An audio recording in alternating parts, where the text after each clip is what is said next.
Dito guys sa aking working area, dito na rin kami kumakain sa may tabing working area. Aircon naman dito guys, kaya maganda. Parang nasa mall. Oh. Katapos ng trabaho, dito pakakain. Ayan.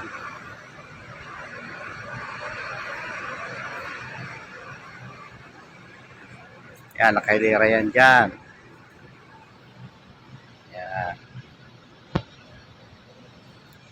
Pagkatapos kumain, meron tayong libangan. Yan guys, oh. Yan, libangan dito pagkatapos kumain. Habang wala pang time, yung lalaro-laro dyan mga kasama namin, nakatrabaho namin. Ang isipin mong nasa mall ka lang, oh.